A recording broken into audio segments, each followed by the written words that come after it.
Federation সদর বিভাগীয় কমিটির পক্ষ থেকে আজকে এলিমেন্টারি এডুকেশনের ডিরেক্টর যিনি আছেন ওনার সাথে একটি প্রতিনিধিমূলক ডেপুটেশনের জন্য মিলিত হয়েছে।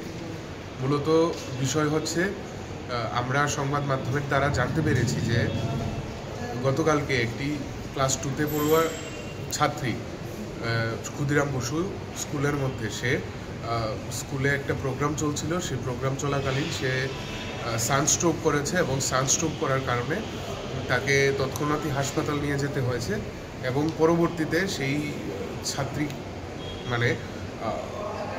মৃত্যুবরণ করেছে। এবং বিভিন্ন সংবাদ মাধ্যমে পরবর্তীতে এটাও জানা গেছে যে তাকে ডায়াগনোসিস করার পরে যে সেই ছাত্রীর আরও বিভিন্ন অন্য ধরনের কমপ্লিকেশনস ছিল।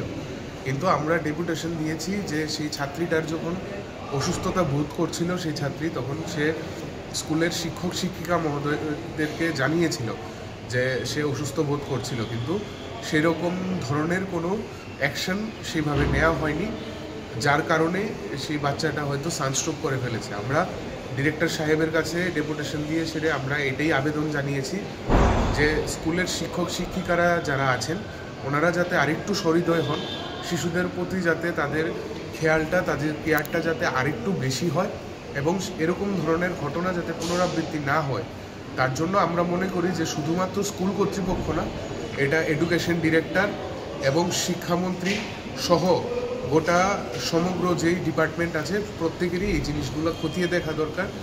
শিক্ষাগত উন্নয়ন বা পরিকাঠামোগত উন্নয়ন যাতে হয় সেই দিকে নজর দেওয়া দরকার ডিপার্টমেন্টেরও এবং স্কুলগুলোরও। এরকম ধরনের ঘটনা প্রত্যাশিত নয়। একটা ছাত্রী সে ক্লাস 2তে পড়ে, ক্লাস 2তে পড়ুয়া সেই ছাত্রী মৃত্যুবরণ করেছে, সেটা অত্যন্ত বেদনাদায়ক আমাদের কাছে।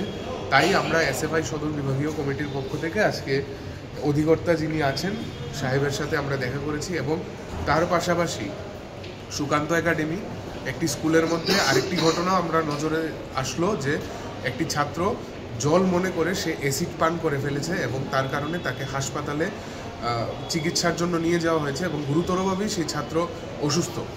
সেই জিনিসগুলো যাতে স্কুল কর্তৃপক্ষ আরেকটু নজরে রাখে এবং এই জিনিসগুলো নজরে রেখে যাতে এই ঘটনাগুলোর পুনরাবৃত্তি না হয়, তার জন্য স্কুল কর্তৃপক্ষ এবং অধিকর্তার প্রত্যেকেরই নজর একটু বাড়ানো দরকার বলে আমরা ভারতের ছাত্র ফেডারেশন প্রতিনিয়ত মনে করছি।